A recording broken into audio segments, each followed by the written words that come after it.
यदि कोई आपकी मदद करता है तो कहीं ना कहीं भगवान ने ही तो उसे प्रेरित किया ना कि वो आपकी मदद करे, वरना क्यों आपकी कोई मदद कर रहा है? कहीं ना कहीं आपकी पुकार ईश्वर ने सुनी है और आपकी मदद के लिए किसी को भेज दिया, जाओ उसकी मदद करो। कोई यूं ही कहां किसकी मदद कर रहा है? बोलो हाँ। इसलिए कोई आपका साथ दे उसका धन्यवाद करो, लेकिन उसका धन्यवाद दूसरे नंबर पर। पहला धन्यवाद उस परमात्मा का जिसकी प्रेरणा से उसने आपकी मदद की। नहीं, किसकी प्रेरणा से कोई आपकी मदद कर रहा है? कोई आपको, आप रास्ता भटक गए और किसी ने आपको जंगल में आकर रास्ता बताया, तो वो जंगल में आपके पास पहुंचा क्यों? किसने पहुंचाया? पहले किसे पता लगा कि आप रास्ता भटक गए हैं? पहले ईश्वर को पता लगा, फिर उस ईश्वर ने कहा कि मेरा भक्त भटक रहा है, तो वही, या तो वही आ गए आपको उस रूप में रास्ता बताने, या तो उन्होंने किसी को भेज दिया प्रेरित करके कि जाओ मदद करो। ऐसे गौरी गोपाल आश्रम में जब आप लोग सहयोग करते हैं यहां संत सेवा के लिए, वृद्ध माओं के लिए, तो मुझे यही तो लगता है कि मैं तो भगवान से कहता हूं ना कि प्रभु ये सब सेवाएं आपकी हैं, सारा कार्य आपका है। और वही परमात्मा आपके हृदय में प्रकट होकर के प्रेरित करता है कि जाओ आप भी सहयोग करो, आप भी देखो, आप भी जुड़ो। तो वही तो आपसे करा रहे हैं ना सब काम। इसलिए सब कुछ करने कराने वाले ईश्वर ही हैं। कई बार हम अपने को कर्ता मान लेते हैं, जी हमने किया। हमने नहीं किया, हमसे भगवान ने, बोलो, निमित्त बनाया है, करवाया है, हमने नहीं किया। हमसे कहां कुछ होता है? भगवान का काम जो है ना समझ से परे है कि वो कैसे करते होंगे ये संसार की व्यवस्थाएं, कैसे करते होंगे काम।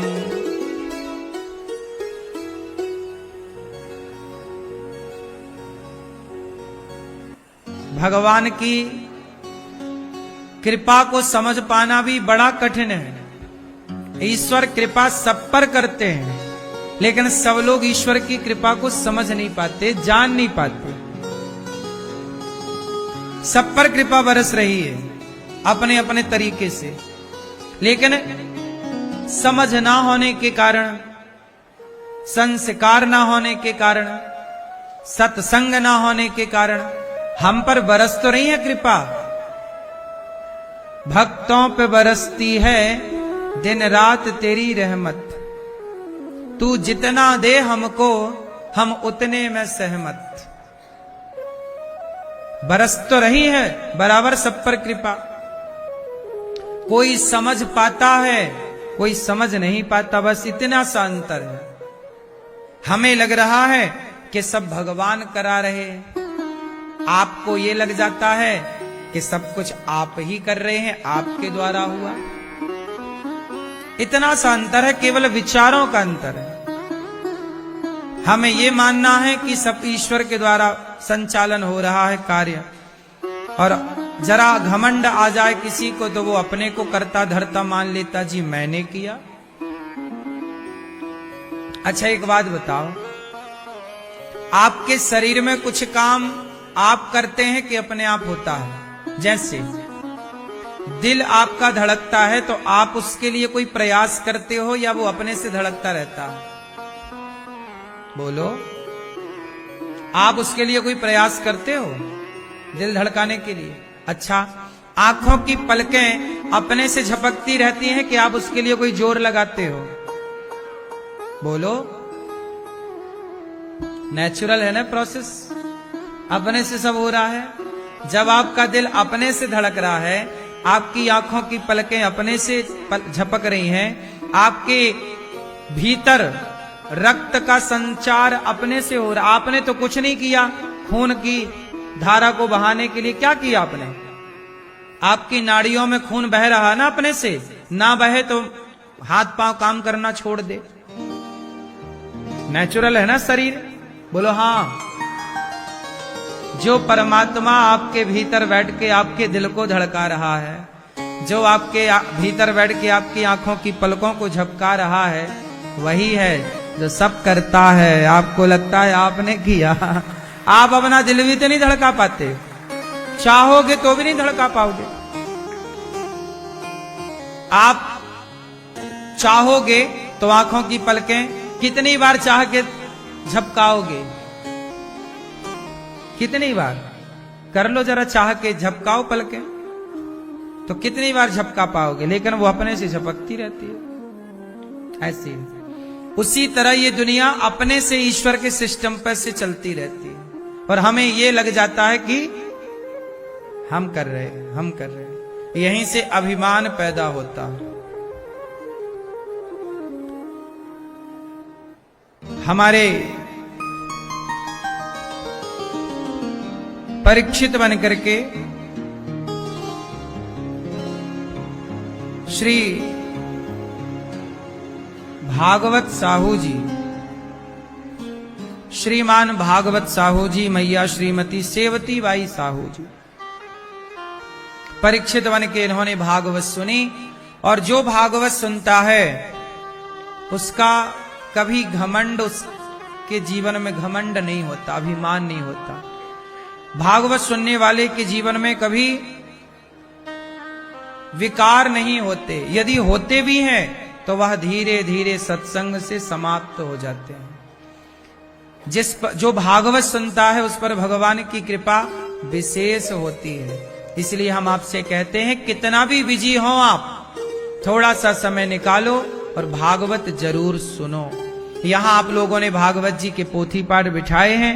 आप लोग बड़े भाग्यशाली हैं कि आप लोगों ने अपने पितरों के लिए, पूर्वजों के लिए, घर की सुख शांति समृद्धि के लिए भागवत जी आपने ये पाठ बिठाया। इसी बहाने आप लोग आ गए, बच्चे आ गए आपके, 7 दिन आपने कथा सुनी। इसी बहाने आपके जीवन में संस्कार के संग भगवान की कृपा भी बरस रही है और आप उस कृपा का अनुभव कर पा रहे हैं।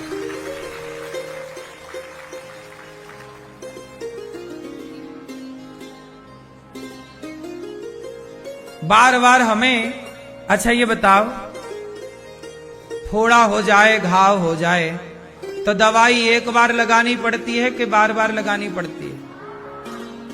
रोग हो जाए तो टैबलेट एक बार खानी पड़ेगी कि बार बार?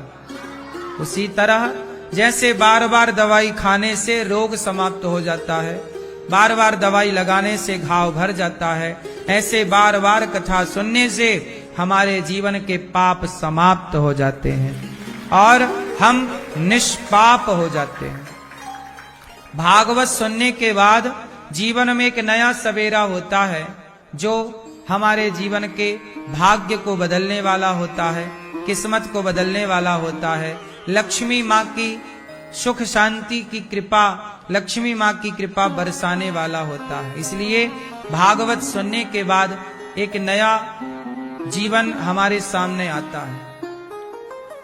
इसलिए आप लोगों ने, जितने लोगों ने यहाँ भागवत जी के पाठ बिठाए हैं, मैं सबको धन्यवाद इस बात के लिए दूंगा कि आप लोगों ने अपने पूर्वजों, पितरों के बारे में तो सोचा। भागवत सुनने से 21 पीढ़ी तो तरती ही तरती हैं। पूर्वजों का उद्धार तो होगा ही होगा, पितृदोष समाप्त तो होगा ही होगा। आपके जीवन में आपकी सफलताओं का भी सूर्योदय होगा। आपका एक नया जीवन, एक नई समृद्धि, नया सुख आपके सामने आकर खड़ा होगा। एक नया अनुभव, नई शांति, जो आपने भागवत सुनी है इसका फल अवश्य मिलेगा। अभी 3 जनवरी से नए वर्ष में भी भागवत जी के पोथी पाठ 3 जनवरी से बैठेंगे। आप लोग भी जो चाह रहे हैं तो अपने पूर्वजों के लिए, आप भी अपने घर की सुख शांति के लिए भागवत जी का पाठ जरूर करा सकते हैं। पोथी पाठ 3 जनवरी से। परीक्षित बनकर के हमारे श्री भागवत साहू जी, मैया सेवती बाई साहू जी, आपकी गुरु माता श्रीमती उमा शर्मा जी, साथ में श्रीमती सावित्री बाई, श्री गुप्ता राम जी, शैलेंद्र कुमार साहू जी और बेटी तामेश्वरी तरुण पविता कविता समस्त साहू परिवार राजनांदगांव सुखरी से आप सब आए हैं, छत्तीसगढ़ की पावन धरती से। आप सब बड़े भाग्यशाली हैं कि भगवान की करुणा से कृपा से वृंदावन का वास 7 दिनों के लिए, 10 दिन के लिए, कुछ दिनों के लिए ईश्वर ने आपको दिया। कहते हैं कि बड़े भाग्य पाए ही सत्संगा, सत्संग मिल जाए तो समझ लो भगवान की बड़ी कृपा है। अच्छा ये बताओ, आप अभी घर पर होते ना तो कुछ ना कर ही रहे होते, नहीं कर रहे होते, या आ रहे होते, जा रहे होते, प्रपंच कर रहे होते। आप यहां शांति से बैठे हैं। हो सकता है कि आप घर पर होते तो आपका मन उदास होता, निंदा चुगली करके कोई पाप कर रहे होते, किसी बड़ी उलझन में उलझ जाते, लड़ाई झगड़ा हो जाए, कुछ भी हो जाए, कुछ भी हो सकता था। लेकिन बिहारी जी जब तूफान चलता है ना तो मां जल्दी से बच्चे को अपनी गोद में लेकर के दुबक के बैठ जाती है। कोई भी संकट, कोई भी खतरा सामने होता है तो मां अपने बच्चे को गोद में ले लेती है। ऐसे ही है। आप इसे इस नजरिए से भी देखिए कि आपके जीवन में यहां बैठने से आपको बिहारी जी ने अपनी गोद में ले लिया। हो सकता है घर पर होते तो किसी संकट में उलझ जाते, कोई मुसीबत आ जाती, उस मुसीबत से बचाने के लिए पैसा होता है। पर आप पर भगवान की बड़ी कृपा है कि आपको सत्संग भी मिला और धाम भी मिला और संतों का दर्शन भी मिला। बड़े भाग्य पाए ही सत्संगा, बिना ही प्रयास हो ही भव भंगा। प्रिय भक्तों, कल हम लोगों ने सुना कि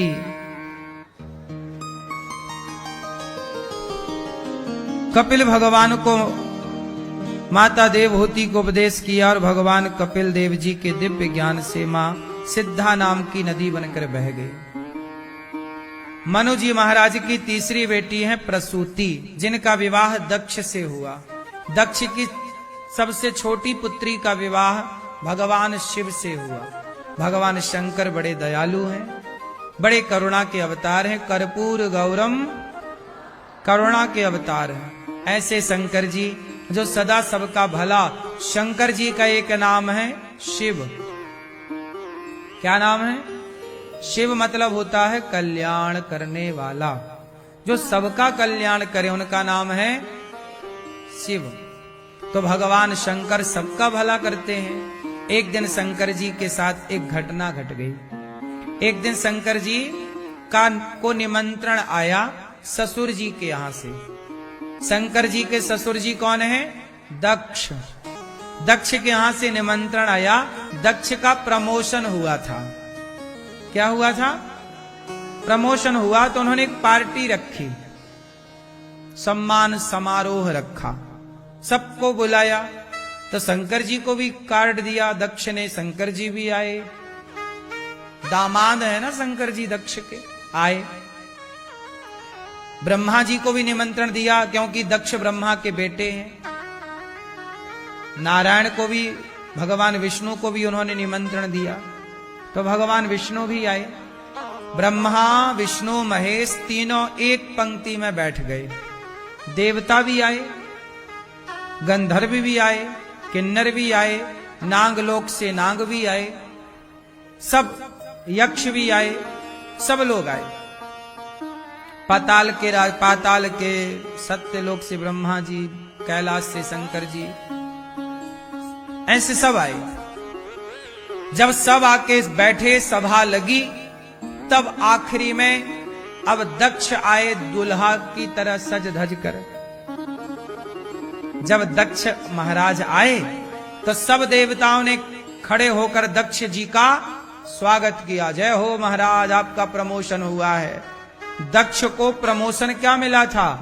प्रजापतियों का प्रजापति मुखिया बनाया गया था, प्रजापतियों का प्रधानमंत्री। तो दक्ष प्रजापति प्रधानमंत्री बन गए, वो प्रमोशन हुआ। आए दक्ष, सबने तालियों के साथ दक्ष का स्वागत किया, सब खड़े हो गए। दक्ष को बड़ा अच्छा लगा, वाह वाह वाह, मेरा प्रमोशन हुआ, देखो सब मेरा सम्मान कर रहे हैं। सम्मान पाके आदमी खुश होता है। जब दक्ष ने नजर घुमाई कि किस किस ने मेरा सम्मान किया, तो पूरे में नजर घुमाई, अच्छा सबने सम्मान किया सबने। और नजर जब घूमते घूमते इस तरफ गई तो यहां 3 लोग बैठे नजर आ गए। सब खड़े थे स्वागत में, पर 3 लोग, दक्ष की नजर वहां, हजारों लाखों लोग खड़े थे, वहां नजरें टिकी नहीं। सम्मान किसने किया, नजरें वहां नहीं टिकी। सम्मान किसने नहीं किया, नजरें वहां जाके टिक गईं। और दक्ष ने जब नजरें घुमाई तो ब्रह्मा विष्णु और महेश बैठे थे। दक्ष को लगा, अच्छा ब्रह्मा तो मेरे पिता है, ये तो खड़े नहीं भाई। तो बात समझ में आती है कि भाई बेटा कितना भी बड़ा हो जाए पर बाप थोड़ी सम्मान करता है बेटे का, खड़े होके थोड़ी सम्मान करेगा भाई। बाप के लिए तो बेटा बेटा ही रहेगा। चलो ये मेरे पिता हैं। भगवान विष्णु क्यों नहीं खड़े भाई, चलो ये मेरे पिता के पिता हैं, क्योंकि भगवान विष्णु से ही तो ब्रह्मा जी नाभि से कमल निकला, कमल में उत्पत्ति हुई। तो ब्रह्मा जी के पिता भगवान विष्णु हैं, तो विष्णु जी ये मेरे दादाजी हो गए। तो दादाजी खड़े नहीं भाई, पिताजी खड़े नहीं भाई, बात समझ में आई। लेकिन शंकर जी, ये शिव काहे खड़ा नहीं हुआ। अब भरी सभा में दक्ष को क्रोध आया। शंकर जी को बोला, मैंने तो अपनी बेटी का ब्याह अपने पिता ब्रह्मा के कहने से कर दिया, वरना ये मेरी बेटी के योग्य थोड़ी था। ये तो शमशान में रहता है, इसे तो उठने बैठने का ज्ञान नहीं। अब जो भरी सभा में अपमान किया भगवान शंकर का, दक्ष प्रजापति ने, शंकर जी चुपचाप बैठे मुस्कुराते रहे, एक बार भी पलटकर जवाब नहीं दिया, शांत रहे। शंकर जी प्रेम से बैठे, गालियां सुनते रहे, सुनते रहे, सुनते रहे। दक्ष भरी सभा में शिव का अपमान करता रहा।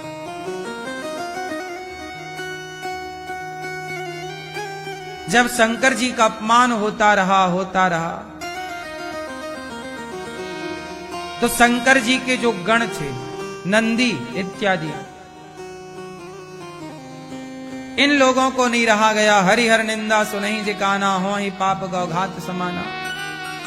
कभी अपने माता की, अपने पिता की, अपने गुरु की और अपने भगवान की कभी निंदा नहीं करनी चाहिए और निंदा नहीं सुननी चाहिए।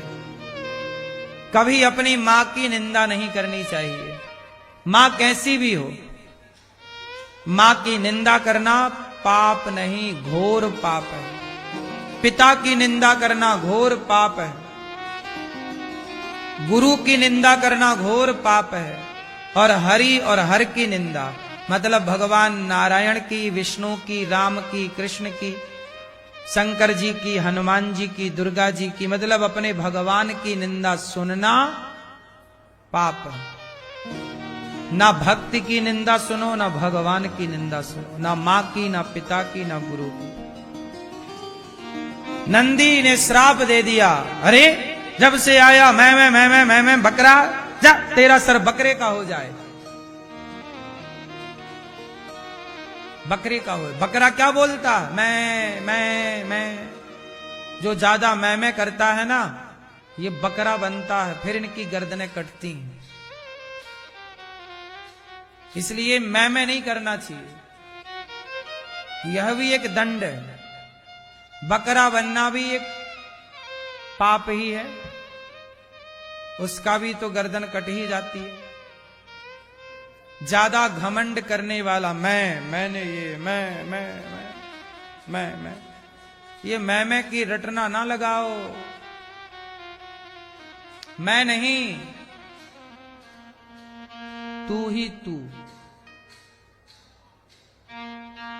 क्या बोलना है, मैं ही मैं ही मैं ही मैं, नहीं, तू ही तू, तू ही तू, तू ही तू।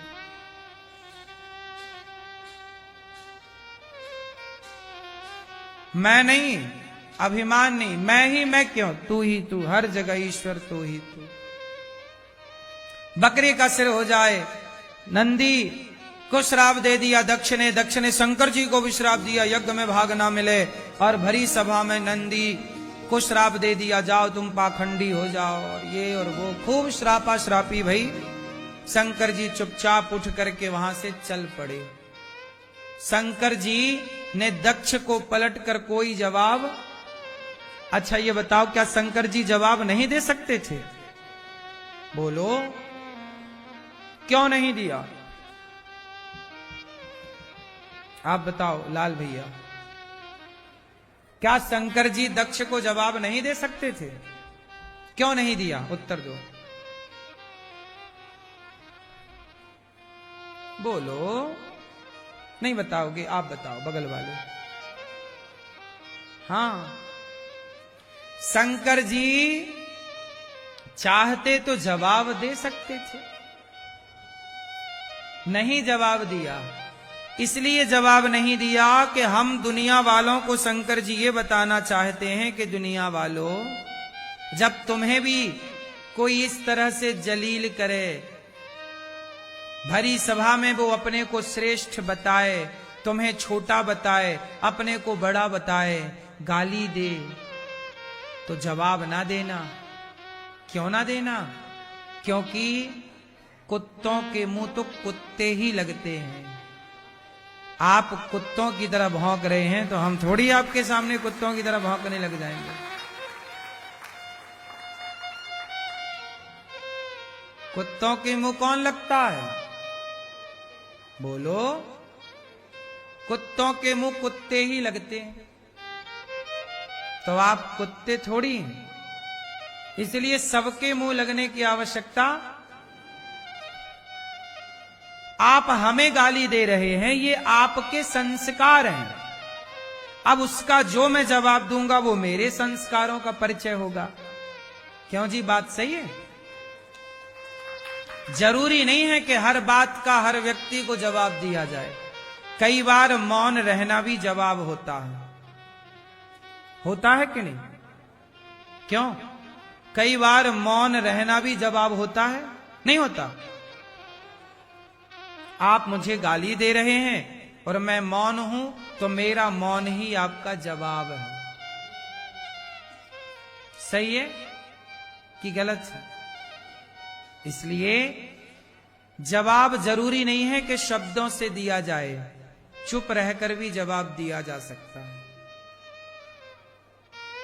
समझदार को इशारा धरा है और पूजा कर रहे हैं शंकर जी की। शिव जी की पूजा करने वाले को शंकर जी ने क्या पिया था?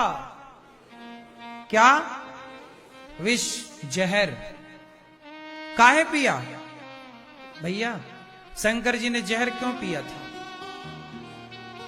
बोलो, हैं? दुनिया को बचाने के लिए। आप बताओ भैया, जन के कल्याण के, जगत के कल्याण।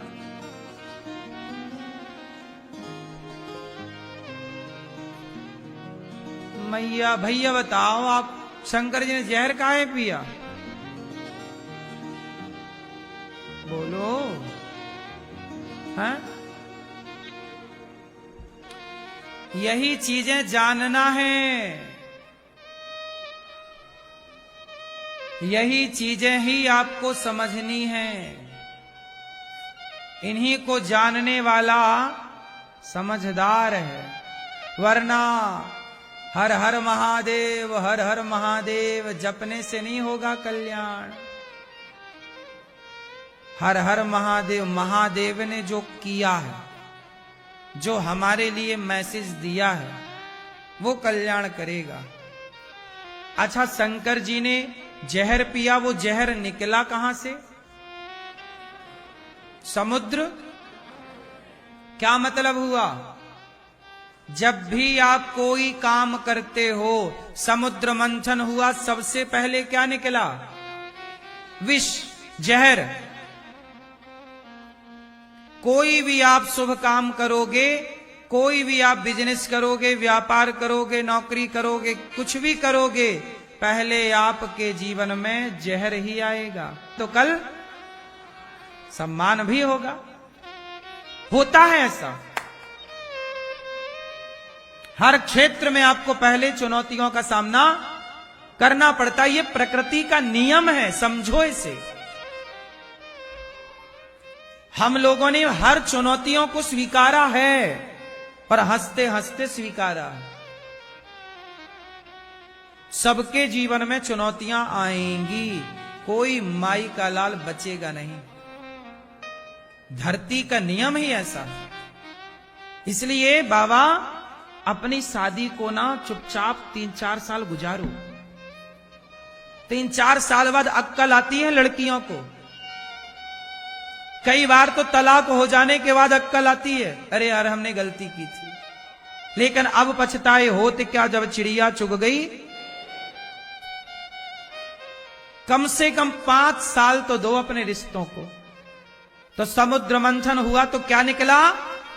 विष। क्या किसने पिया?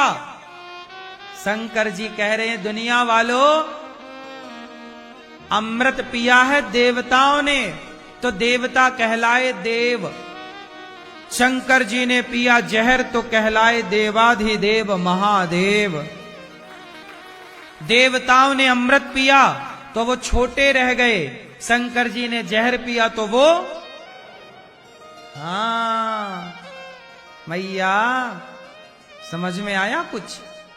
क्या अमृत पीने वाला बड़ा नहीं हुआ, जहर पीने वाला, सम्मान पाने वाला बड़ा नहीं, अपमान पाकर भी चुप रहने वाला बड़ा है।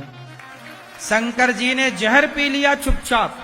कहना चाह रहे हैं शंकर जी कि आप भी कुछ जहर समाज की बुराइयों से कहेंगे, 4-10 से कहें अरे देखो उनका तो ऐसा चल रहा है। और ये दुख का समय ना कठिन होता है। यही है जहर। यही क्या है? यही जहर तुम्हें घूंट पीना है। शंकर जी ने कड़वा घूंट पी लिया और आप लोग पी नहीं पाते, 17 जगह उगल के आते हो। पति ऐसा मेरा, पत्नी ऐसी मेरी, सास ऐसी मेरी, और यही जहर आपको पीना रहता है। और आप लोग पी नहीं पाते, आप उगल देते हैं। कुछ बातें पचाओ, कुछ बातें भीतर रखो। सब बातें कहने की नहीं होती। क्यों मेरी मां?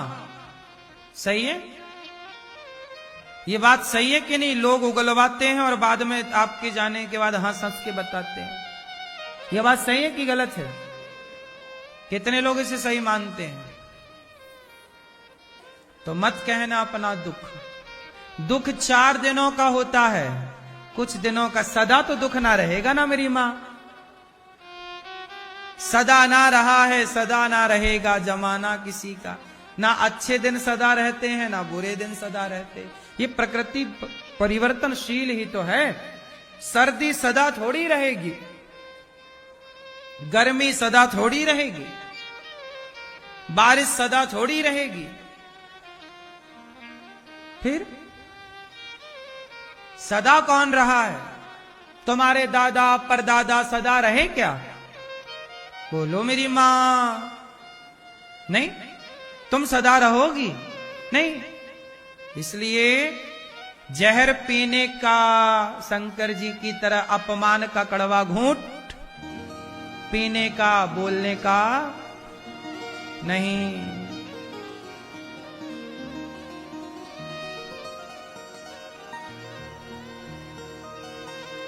काहे भैया?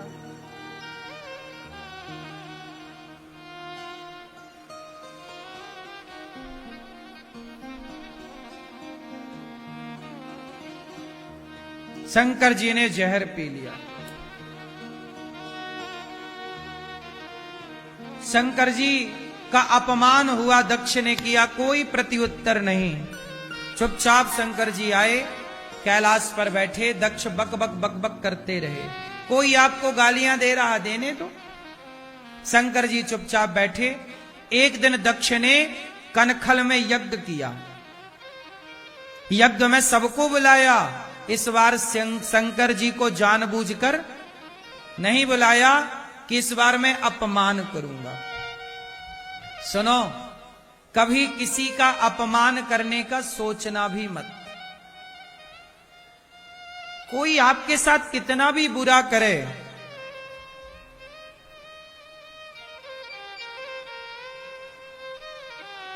या तो आप ताकतवर हैं तो अपना गांडीव उठाओ और आप खुद अपना लड़ो, लड़ो।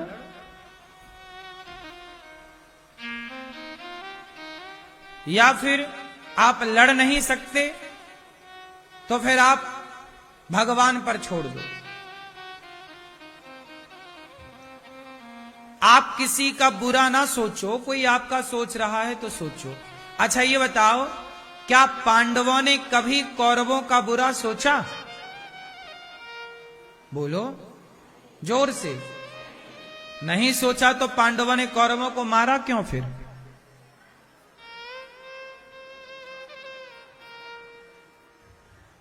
एक बात बताएं, पांडवों ने कभी कौरवों का बुरा नहीं सोचा, सदा कौरवों ने पांडवों का बुरा सोचा। जब बार बार कौरवों ने पांडवों का बुरा किया, बुरा किया, बुरा किया, बुरा किया, तो पांडवों ने श्री कृष्ण को भेजा कि जाओ प्रभु शांति का प्रस्ताव रखो। महाभारत ना हो तब भगवान कृष्ण शांति का प्रस्ताव लेकर गए। जब शांति से बात नहीं बनी, शांति के प्रस्ताव को दुर्योधन ने ठुकरा दिया, तब फिर महाभारत का शंखनाद हुआ। आखिरी विकल्प है महाभारत। लड़ना ये पहला रास्ता है कि अंतिम रास्ता? बोलो। लड़ाई करना अंतिम रास्ता, और आप लोग ना पहला रास्ता लड़ाई को मानते हैं। पहले लड़ाई ना हो इसके सारे प्रयास कर लेने चाहिए। क्यों मेरी मां? हमारी और आपकी लड़ाई ना हो, पहले इसके सारे प्रयास कर लेने चाहिए। समझ के, समझा करके, साम दाम दंड भेद, शांति से बात कर लो भैया, कुछ पैसे ले लो शांति से। नहीं है फिर क्या, चलो भैया अब नहीं सुलझ रहा, हमारी आपकी कोई शत्रुता नहीं है, पर अब लड़ना तो पड़ रहा है। पांडव अर्जुन ने मजबूरी में गांडीव उठाया, वो तो मना कर रहे थे मैं नहीं लड़ता। भगवान ने कहा उठा, अब विकल्प नहीं है दूसरा। हमने सारे रास्ते खड़खड़ा के देख लिए, खटखटा के, कोई रास्ता हमें, कोई दरवाजा खुला हुआ नजर नहीं आया। हमें तो अब केवल युद्ध का रास्ता दिखाई पड़ रहा है। अंतिम रास्ता था युद्ध का, क्या करते? भगवान राम ने भी रावण से डायरेक्ट लड़ाई नहीं लड़ी। पहले राम जी ने भी रावण का दरवाजा खटखटाया कि भैया मान जा। हनुमान जी को भेजा था, मान जा। अंगद को भेजा था, मान जा। समझाया अंगद जी ने, समझाया हनुमान जी ने, समझाया विभीषण ने, समझाया रावण की पत्नी मंदोदरी ने। जब नहीं हुआ तो राम की कोई रावण से दुश्मनी नहीं थी, हमारी आपसे कोई दुश्मनी नहीं है। लेकिन जब आप सीधे नहीं मानोगे, समझाने पे नहीं मानोगे, तो फिर देखो हमारा आपसे कोई बुराई नहीं है, लेकिन फिर आखिरी रास्ता युद्ध का ही बचता। कोई पर्सनल हमारी तुम्हारी दुश्मनी नहीं है, वो भी धर्म की लड़ाई थी। क्यों जी? राम रावण की जो लड़ाई थी, कोई राम की पर्सनल दुश्मनी थोड़ी थी रावण से। राम ने तो रावण की गलती होने पर भी राम ने रावण को मौका दिया समझने का और सुधरने का, नहीं दिया?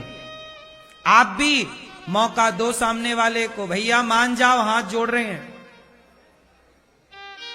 भैया लड़ाई ना करो। देखो लड़ाई नहीं करनी चाहिए, लड़ाई समाधान नहीं, झगड़ा समाधान।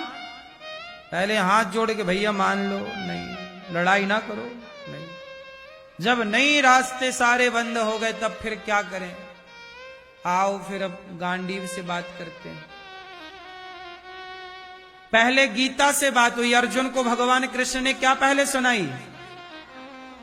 अर्जुन को गीता का ज्ञान दिया।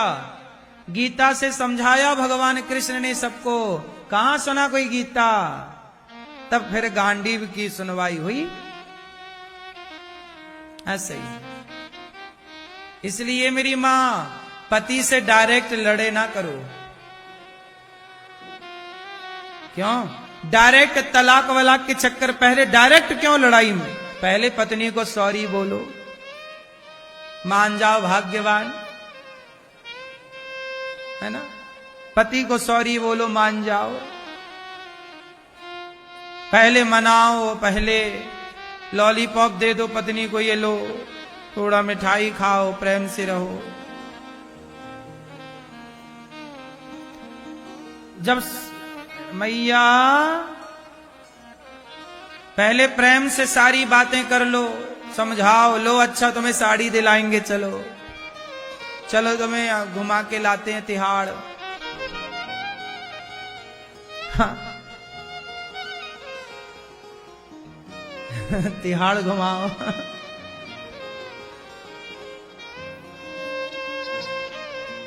घुमाओ पत्नी को, पत्नी के साथ समय बिताओ, सब प्रकार से उसे प्रसन्न करो। पत्नी भी पति को सब प्रकार से पहले कोशिश करो कि हमारे रिश्ते बेहतर हो जाएं, समझाने से, बातें करने से। अन्य और रास्ते अपनाओ। जब कुछ भी ना रास्ता नजर ना आए, तब फिर आखिरी रास्ता क्या करोगे? फिर है आखिरी अंतिम महाभारत। तो भगवान शंकर को नहीं बुलाया दक्ष प्रजापति ने, शंकर जी चुपचाप ध्यान लगाए। लेकिन देवता लोग, देवियां लोग माता सती को जलाने के लिए वहीं से निकल के जा रही हैं, कैलाश के बगल से, और सती के पास से जा रही हैं सज धज के महिलाएं, बड़ा वाला हार वार पहन के, देवताओं की पत्नियां। माता सती बोली, देवियों कहां आज पार्टी है, कहां चली? अरे देवी आपको पता नहीं, आपके पिताजी यज्ञ कर रहे हैं कनखल में, कनखल हरिद्वार के पास यज्ञ कर रहे हैं, आपको पता नहीं? अरे हमें नहीं पता। अरे राम राम राम राम राम राम राम। अब माता सती शंकर जी के पास गई, सुनो हमारे आपके ससुर जी यज्ञ कर रहे? हाँ हाँ, शंकर जी ने कहा यज्ञ तो कर रहे हैं, तो चलो फिर अपन भी चलते हैं। शंकर जी बोले, कोई निमंत्रण आया? नंदी यहां ऑफिस में पता लगाओ, कोई निमंत्रण आया ससुर जी के यहां से? नंदी ने कहा, नहीं कोई निमंत्रण कार्ड नहीं आया, कोई पत्रिका तो आई नहीं। कोई टेलीफोन आया? चलो नहीं आ पाए होंगे, ससुर जी व्यस्त रहे होंगे, बेटिया को फोन ला, बेटी आ जाना। नहीं, कोई फोन भी नहीं आया। शंकर जी बोले, देवी सुनो, आपके पिताजी ने ना आपको निमंत्रण दिया, ना टेलीफोन किया, जाना अच्छा नहीं। माता सती बोली, पिता यज्ञ करे हो, बेटी ना जाए, हो सकता भूल गए हो। शंकर जी बोले, नहीं भूले नहीं, भूले होते तो भरी सभा में वो मेरा अपमान ना करते। तुम्हारे पिताजी मेरे से ईर्ष्या करने लग गए हैं देवी, मेरे अपमान के लिए उन्होंने तुम्हें जानकर नहीं बुलाया। शंकर जी ने लाख समझाया, सती ना जाओ ना जाओ, आपके पिता ने अपमान के लिए निमंत्रण नहीं दिया। सती जी बोली, मैं तो जाऊंगी। लड़की को ना आप सब जगह से रोक सकते हैं, मायके जाने से नहीं रोक सकते, और रोका तो तुम्हारी खैर नहीं। सबसे बड़े दुश्मन फिर तुम ही हो। इसलिए पत्नी को मायके जाने से बिल्कुल ना रोका करो। क्यों मैया, तुम अपनी बहू को रोकती हो मैया? ना रोकना। नहीं, वो मन में सोची बुढ़िया टम्बर है, हाँ ऐसे न रोकना, बड़ा पाप लगता है।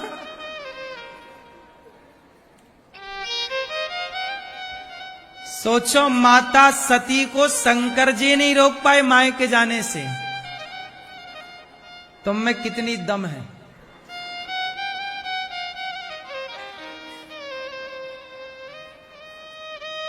सही है ना मेरी मां?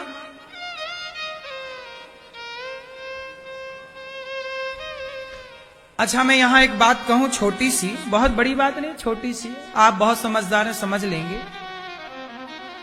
एक बात बताओ कि यदि आप जितनी स्त्रियां बैठी हैं, आपसे एक सवाल है, उत्तर देना यदि दे सको तो। पिता और पति दोनों को खड़ा किया जाए, आपके पिता और आपके पति, आपके पिता और आपके पति दोनों को खड़ा किया जाए और कहा जाए दोनों में किसी एक को चुन लो, किसे चुनना पसंद करोगी? क्यों बेटा, किसे चुनोगी? पिता को? किसे चुनोगी? किसे चुनोगी? किसे चुनोगी? आप मैया, आप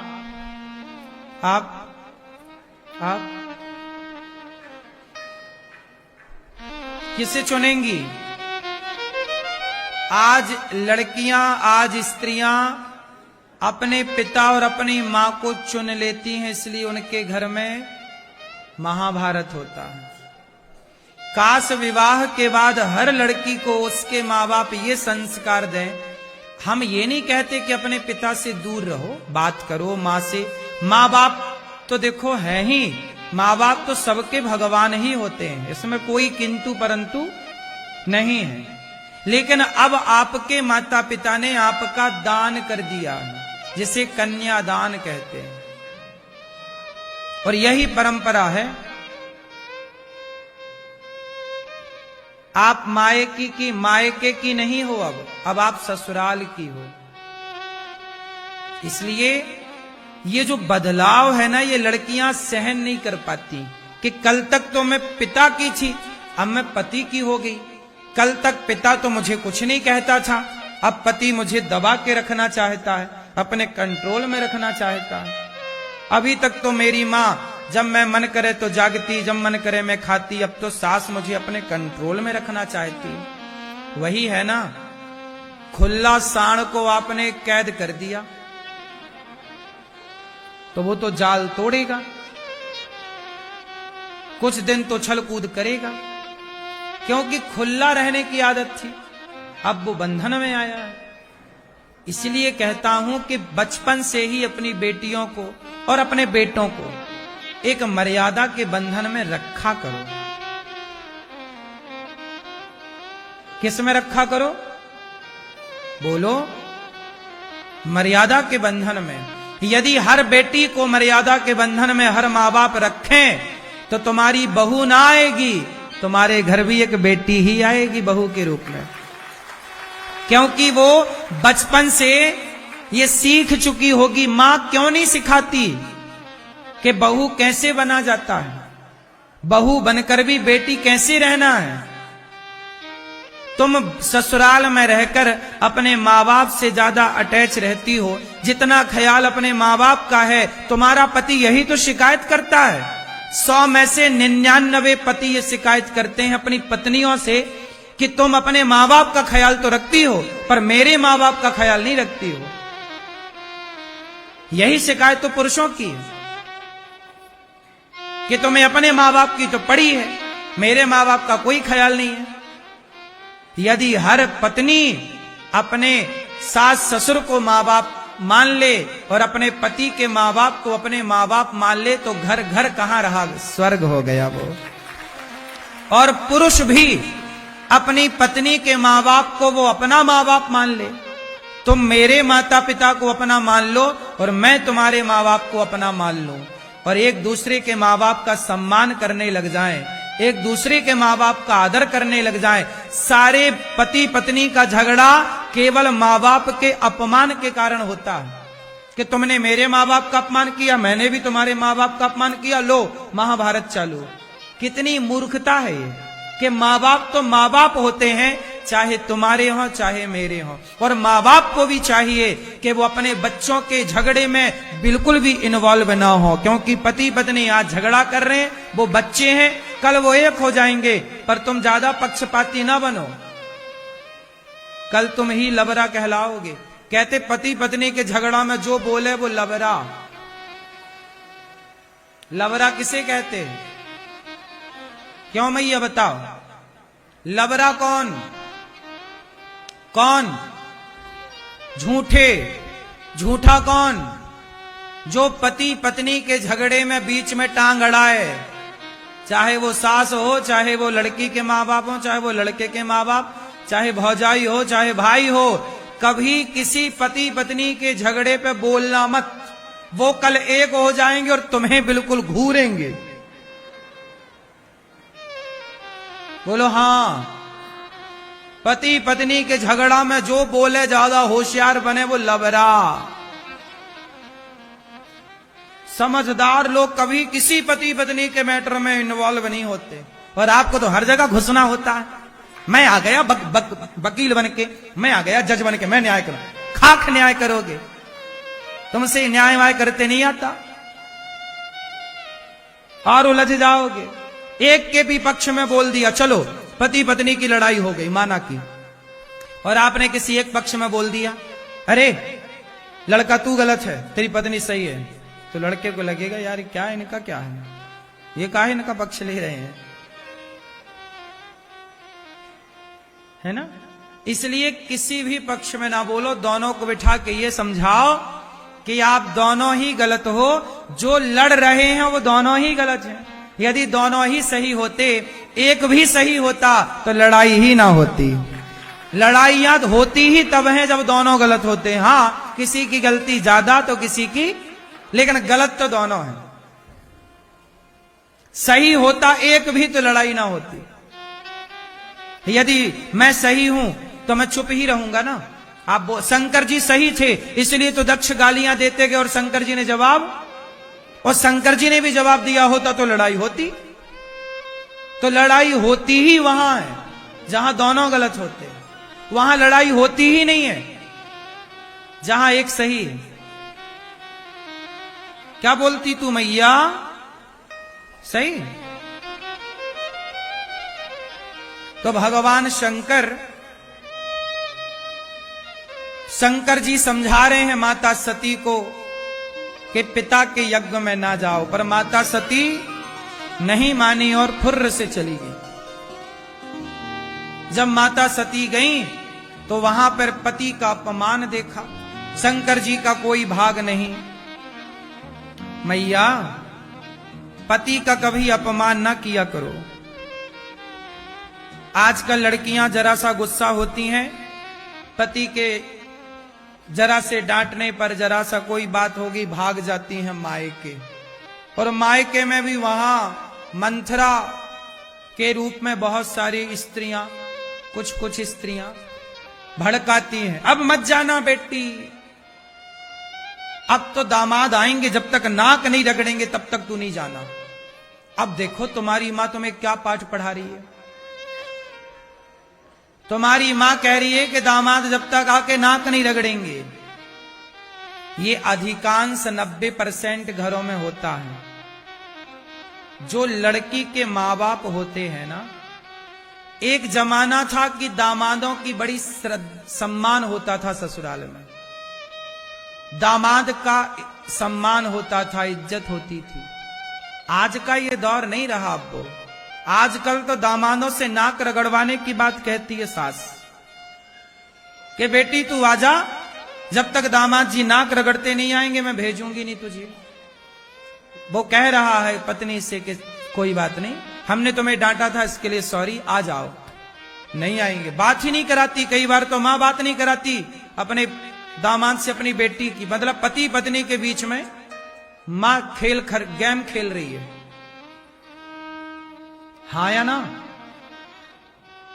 कुछ माताएं ऐसी हैं। एक मैया, एक तो बहू मेरे से रोती रोती बताई, और ये केवल पत्नी की मां नहीं, लड़कों की भी कुछ माएं कम नहीं होती। एक मैया तो पति पत्नी के बीच में जाके सो जाती थी। बोली बहू मेरे से, महाराज जी हम पति पत्नी बैठते हैं तो सास आके बीच में बैठ जाती है। मैंने कहा इसके भी अक्ल में पानी पड़ गया। क्या करते हैं लोग? ऐसे लोग भी संसार में हैं। ये जो रिश्ते तुड़वाएं पति पत्नी के बीच में, जहर जो भी घोलेगा, चाहे वो लड़के की तरफ से मां बाप की गलती हो या लड़की की तरफ से, वो सब नरक के गामी हैं। नाक रगड़वाने की बात चलती है समाज में कि मैं तो दामाद जी से नाक रगड़वाऊंगी। अब जिस दामाद के तुमने पांव पूजे थे मंडप के नीचे, अब उसी दामाद से तुम उम्मीद करती हो कि वो नाक रगड़े? भाई गलतियां कौन नहीं करता बताओ जरा। किसके घर में लड़ाइयां नहीं होती, किसके घर में झगड़े नहीं होते? क्षमा मांग लेना अच्छी बात है, पर तुम ये विचार रखो कि नाक रगड़ते आओ। तो कुछ लोग नहीं झुकते इस तरह से, और इस चक्कर में तुम्हारी बेटी का तलाक हो जाता है। तो बेटी का तलाक हुआ तो मां की गलती ही तो हुई ना, जो नाक रगड़वाना चाहती थी। क्यों नहीं भेज दिया? चलो बेटी गलती हुई उसकी, उसने स्वीकार कर लिया, अब रहना प्रेम से, इतनी सी बात थी।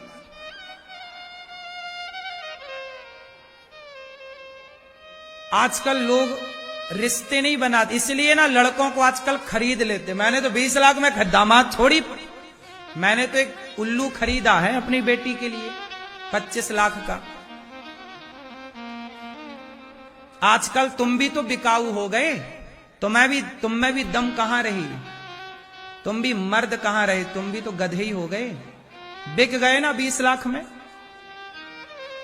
बिक गए ना 40 लाख में। और जब बिक गए हो तो जिसने खरीदा है वो तो नाक रगड़वाएगी ना। अब रगड़ो, तुम्हारा भी तो ईमान तुमने बेच दिया था। हमें भी गाड़ी चाहिए 4 चक्के की, ये वाली ले अब गाड़ी, खाओ, अचार रख लो गाड़ी का। मुझे वो लोग अच्छे नहीं लगते जो बिक गए हैं।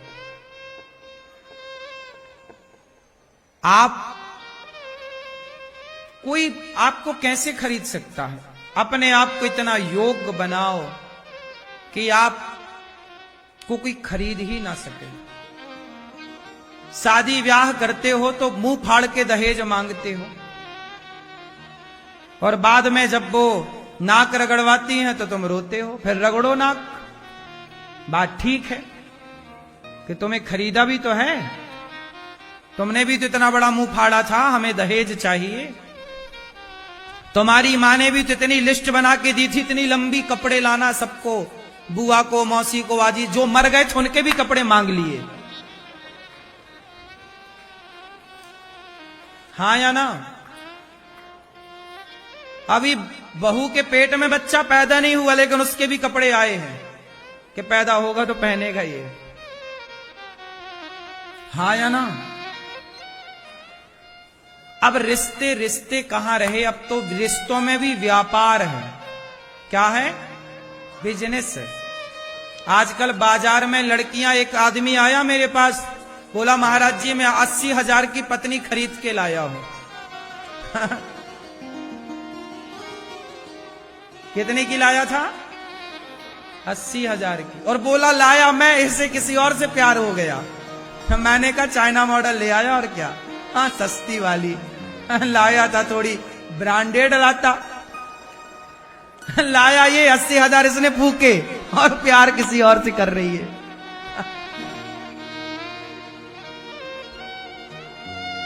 ऐसे ही चल रहा है। अब संस्कार ना दोगे तो यही होगा, सत्संग नहीं करोगे तो यही होगा। शंकर जी ने लाख मना किया, माता सती नहीं मानी। माता सती दक्ष के यज्ञ में गई, और दक्ष के यज्ञ में जब पति शिव का अपमान देखा तो माता सती योग अग्नि में जल करके समाप्त हो गई। भगवान शिव ने वीरभद्र को भेजा, दक्ष के यज्ञ को विध्वंस किया, दक्ष का सिर तोड़ करके स्वाहा किया। तब दक्ष के जो ऋषि जन थे, यज्ञ करता ब्राह्मण, शंकर जी की स्तुति किए, हे भोलेनाथ आप तो करुणा के अवतार है, क्षमा करिए अपराध दक्ष का। तब मरे हुए दक्ष को भगवान शंकर ने बकरे का सर लगा करके जीवित किया। इस धरती के पहले सर्जन भगवान शंकर हैं, जिन्होंने 2 ऑपरेशन किए, एक ससुर जी का, एक बेटे का। और आज तक का मेडिकल साइंस ये नहीं कर पाया कि किसी इंसान के गंगा जटाओं से मतलब दिमाग को ठंडा रखो, भभूति रमाए हैं शंकर जी। क्या रमाए हैं? शंकर जी भस्मी भभूति क्यों रमाते हैं? क्यों भैया आप बताओ, शंकर जी काहे रमाते हैं?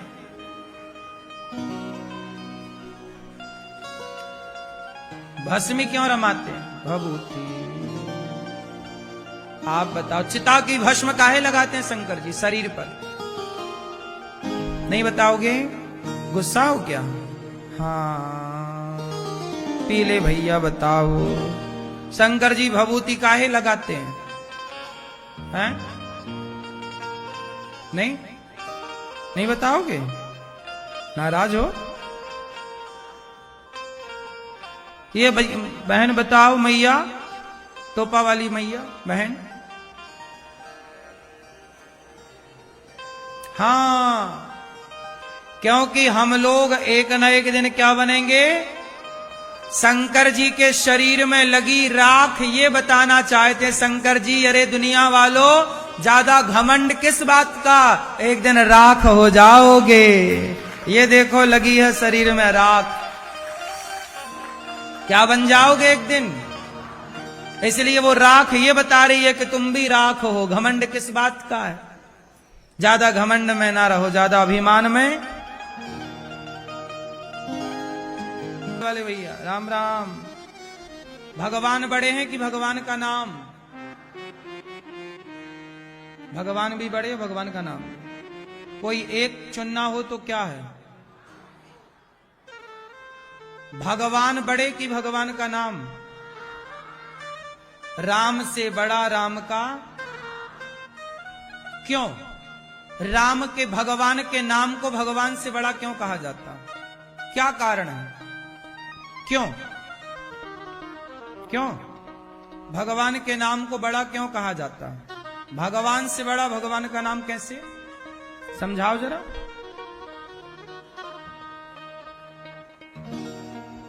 आप बताओ, भगवान से बड़ा भगवान का नाम कैसे? समझाओ जरा आप हमें। आप भैया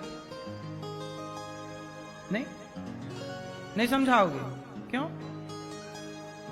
मैया, ओ झोले वाली मैया, भगवान से बड़े भगवान का नाम बड़ा होता है कि नहीं? कि भगवान बड़े? कैसे बड़ा नाम? समझाओ जरा हमें। नाम कैसे बड़ा बताओ जरा। सुनो, नाम कैसे बड़ा? नाम ऐसे बड़ा कि माता शबरी ने नाम ही तो जपा था। शबरी ने कभी राम को देखा थोड़ी था। क्या जपी? नाम जपी माता शबरी, तो राम के पास कहां जाना पड़ा? राम खुद चल करके शबरी के घर आ गए। इसलिए नाम बड़ा। नाम ने खींच लिया ना राम को। बोलो हाँ। अजामिल ने मरते समय क्या जपा? नाम नारायण निकल गया, वो भी धोखे से। अजामिल के मुंह से तो भगवान का नाम कैसे निकला? बेटे को बुलाया उसने, बेटे का नाम नारायण था। दूरे क्रीडन का सक्तम पुत्रम नारायण, ए बेटा नारायण यहां। बेटे नारायण ने नहीं सुना, परमात्मा पिता नारायण ने सुन लिया। इसलिए राम से बड़ा राम का। आजकल के लोगों को भगवान के नाम में श्रद्धा ही नहीं है। हम कहते हैं नाम जपो, काम करते रहो, चलता रहे भीतर। नारद जी नाम जपते हैं ना, नारायण नारायण। नारद जी जपते ना जपें, नारद जी नाम जपते तभी तो उनके लिए बैकुंठ के दरवाजे खुले रहते हैं। ना जपें तो थोड़ी खुले रहेंगे। तो नारद जी भी पूरी दुनिया में किसके बल पर घूमते हैं? कोई किराया भाड़ा नहीं लगता, घूम रहे मस्त। नाम सेतु बना तो पत्थर तैर गए। काहे तैर गए? किसके बल पर? राम ने पत्थर डाला था, एक डूब गया था, पर राम के नाम के पत्थर पानी में तैर गए। तो राम के हाथ से काहे डूब गया? हनुमान जी बोले कि जिसे आप ही छोड़ देंगे वो तो डूब ही जाएगा, जिसे आप पकड़ेंगे वही तो पार होगा, या आपका नाम पकड़ेगा। तो पत्थर भी तैर गए। तर गए नाम के बल पर। मीराबाई क्या जपती हैं? पायो जी मैंने राम रतन धन। हाँ, मीरा कहती है मेरा धन तो नाम ही है। इसलिए मेरी मां, आजकल आप लोग नाम नहीं जपते। श्रद्धा भाव से उस नाम से प्यार हो। मैं भगवान को नहीं जानता, लेकिन नाम को जानता हूं। उस नाम के बल पर तुम्हारे सामने आकर भगवान ना खड़े हो जाएं तो कह देना ये नाम की विशेषता, नाम निष्ठा हो। हर समय भर चलता रहे श्रीमन्नारायण श्रीमन्नारायण श्रीमन्नारायण। जो मंत्र आपके गुरु जी ने दिया, अखंड उस मंत्र का जाप करते रहिए। काम करिए, झाड़ू लगाइए, पोछा लगाइए, गाड़ी चलाइए, कहीं भी चलिए, भीतर दिल धड़क रहा कि नहीं, ऐसे ही दिल की धड़कन की तरह नाम को भी धड़काते रहिए। श्रीमन्नारायण नाम बहुत जरूरी है। आजकल लोग नाम नहीं जपते, बस इसलिए परेशान है। महाराज जी हमें भूत लग गए। नहीं जपोगे तो भूत तो लगेंगे। जपो नाम। नाम हनुमान जी क्या जपते हैं? नाम जपते हैं। इसलिए राम जी जब गए अपने लोक साकेत, तो हनुमान जी ने जाने से मना कर दिया, मैं नहीं जाऊंगा। राम जी बोले चलो मेरे संग। नहीं नहीं, आपके साथ नहीं, मैं यहीं रहूंगा धरती पर। क्यों? बोले यहां आपका नाम है, आपकी कथा है, आपके भक्त हैं, हम इन्हीं के संग रहेंगे। अरे वहां तो हम खुद हैं। हनुमान जी बोले जहां आप हैं हम वहां नहीं रह पाएंगे, जहां आपका नाम है हम वहां रह पाएंगे। क्योंकि आपसे ज्यादा आनंद आपके नाम में है।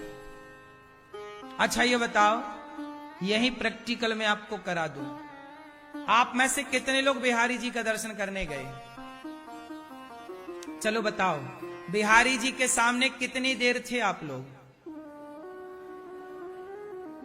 बोलो। 2 मिनट, 15 मिनट। दर्शन करते समय भी मन भटक सकता है, पर भगवान की कथा में एक बार मन लग जाए तो फिर मन पकड़ लेती है कथा मन को, फिर नहीं भटकता। इसलिए राम से बड़ा राम का। इसलिए हनुमान जी नहीं गए, बोले यहां कथा सुनेंगे आपकी और आपका नाम जपेंगे। इसलिए नाम जप में भी अपना आनंद। इसलिए नाम जपा करो, श्रीमन्नारायण श्रीमन्नारायण श्रीमन्नारायण श्रीमन्नारायण श्रीमन्नारायण। आनंद से जपो। क्या है ये, पैसा थोड़ी लग रहा है। मैंने गौरांग महाप्रभु के बारे में पढ़ा। श्री चैतन्य महाप्रभु, जब चैतन्य महाप्रभु हुए उस समय हमारा देश मुगलों के अधीन था। कहा जाता है कि मुगलों ने कीर्तन करने पर पाबंदी लगा रखी थी। मतलब तुम खुले में कीर्तन नहीं कर सकते थे। जब देश गुलाम था मुगलों के जमाने में, तब कीर्तन खुले में आप नहीं कर सकते थे। लंका में राम राम बोलने पर पाबंदी थी। लंका में भगवान का कीर्तन, भगवान की कथा में पाबंदी थी। लेकिन उस लंका में भी विभीषण राम की उपासना कर पाए कि नहीं? गौरांग महाप्रभु की कथा में लिखा हुआ है कि एक बार वो कीर्तन कर रहे थे, तो मुगलों ने आकर के उन्हें मारने का और परेशान करने का प्रयास किया। तब भगवान नरसिंह ने अपना रूप दिखाकर उन मुगलों को वहां से खदेड़ा। भगवान ही अपने रूप में आकर, कीर्तन चलता रहा। हम आपको सिर्फ इतना बता रहे हैं कि देश जब गुलाम था तब खुले में भगवान का नाम लेना भी अपराध था। जैसे आज कुछ वर्ष अभी देख लो ना, जहां आज भी मुसलमानों का बाहुल्य है, वहां हिंदुओं के मंदिर में से जोर जोर से आप कीर्तन नहीं कर सकते। चुंगे वुंगे सब निकाल दिए जाते हैं। आज भी तो पाबंदी है।